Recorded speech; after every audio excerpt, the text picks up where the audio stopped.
ചുമ്മാ അങ്ങനെ ചെടികളുടെ ഇടയിലൂടെ നടന്നപ്പോഴാട്ടോ നമ്മുടെ അടീനിയൻ ചെടിയുടെ ഇലയുടെ അടിയിൽ ഒരു പ്യൂം ഇരിക്കണേ. ഞാനത് കൂടുതലും നാരകത്തിൻ്റെയും അതുപോലെ തന്നെ വേപ്പിൻ്റെ ഇലയുടെ അടിയിലാണ് കാണാറുള്ളത്. ആദ്യമായിട്ടാണ് അടീനിയത്തിൻ്റെ ഇലയിൽ കാണാറ്. പിന്നെ ഞാൻ മാത്രമേ കണ്ടുള്ളൂ എന്ന് പറഞ്ഞുകൊണ്ട് ഞാൻ വേറെ ആരെയും കാണിച്ചു കൊടുത്തില്ല. ഒരാളെ കാണിച്ചു കൊടുത്തു കഴിഞ്ഞാൽ ചിലപ്പോൾ അത് അപ്പം തന്നെ അവിടെ നിന്ന് പോകാൻ ചാൻസ് ഉണ്ട്. വേറെ അങ്ങോട്ടല്ല, അത് അപ്പം തന്നെ പീച്ചു കൂട്ടും. വേറെ ആരല്ല, എൻ്റെ മോൻ തന്നെ. അപ്പം പിന്നെ അത് അതിന് സൗകര്യത്തിന് അവിടെ നിന്ന് വളർന്ന് സൗകര്യപ്പെടുമ്പോൾ ഒന്നങ്ങൾ പറന്ന് പോട്ടെ എന്നങ്ങൾ വിചാരിച്ചു. അങ്ങനെ നോക്കുന്ന സമയത്തായിട്ടോ നമ്മുടെ ഈ ചേമ്പിൻ്റെ ഇലയുള്ള ഈ ചെടി കണ്ടത്. പേരൊക്കെ വമ്പം പേരൊക്കെ ആട്ടോ. അലോക്കേഷ്യ സെർവാക്കിൻസിസ് എന്നാണ് ഇതിൻ്റെ പേര്.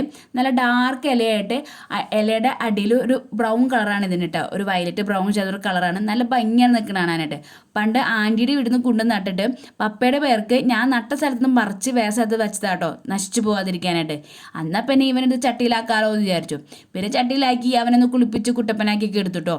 പിന്നെ ഞാൻ പുറത്തിറങ്ങി കഴിഞ്ഞ് കഴിഞ്ഞാൽ എൻ്റെ പിന്നാലെ വരാൻ നോക്കിയിരിക്കുകയായിരിക്കും രണ്ടാൾ. ഒരാൾ ചെറുതായിരുന്നുണ്ട് ഒക്കത്തേ ഇരിക്കുള്ളൂ, മറ്റൊരാൾ എപ്പോഴും പാറ് നടക്കായിരിക്കും. ഞാൻ എന്താ ചെയ്യണേ നോക്കി കിടന്നുണ്ട്. എന്തായാലും ചെടി നടാൻ ഞാൻ അത്ര പ്രോത്സാഹിപ്പിക്കാത്തതുകൊണ്ട് അവൻ എന്തായാലും മണ്ണിൽ കളിക്കായിരിക്കും. പിന്നെ എപ്പോഴും ടി വിയും കാര്യങ്ങളൊക്കെ ആയതുകൊണ്ട് കുറച്ച് നേരം പിള്ളേർ പ്രകൃതിയൊക്കെ ആയിട്ട് ഇണങ്ങട്ടെ എന്നും ഞാൻ വിചാരിക്കാറുണ്ട്. ഞാനൊക്കെ ചിരട്ടയിലാട്ടോ ഇതുപോലെ മണ്ണൊക്കെ നിറച്ച് അപ്പൊക്കെ ഉണ്ടാക്കാറുള്ളത്. ഇവനെ ഇതൊക്കെ ചിരട്ടയിലൊന്നുമല്ല, വലിയ വലിയ കപ്പിലൊക്കെ ഇതേപോലെ മണ്ണൊക്കെ നിറച്ച് ഞാൻ മാജിക്ക് കാണിച്ചു തരാമെന്നൊക്കെ പറഞ്ഞാണ് ഓരോന്നൊക്കെ ചെയ്യാറ്. പിന്നെ ഞങ്ങളും അതിങ്ങനെ കണ്ടൊക്കെ ആസ്വദിച്ചൊക്കെ നിൽക്കും. കാരണം അവൻ്റെ സന്തോഷം അതാണല്ലോ, ഞങ്ങളിങ്ങനെ അതിശയത്തോടെ നിൽക്കണം എന്നുള്ള സന്തോഷത്തിലാണ് അവൻ ഓരോന്നൊക്കെ ചെയ്യാറ്.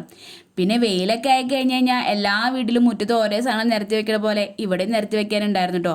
വേറെ ഒന്നുമല്ല, നമ്മുടെ വീട്ടിൽ കൂടുതൽ നിരത്തി വെക്കാറുള്ളത് ജാതിക്കായും അതുപോലെ തന്നെ പൊട്ടിച്ച് ജാതിക്കയുടെ കുരു കേട്ടോ, ഒന്ന് ചൂടാക്കി കിട്ടാനായിട്ട്.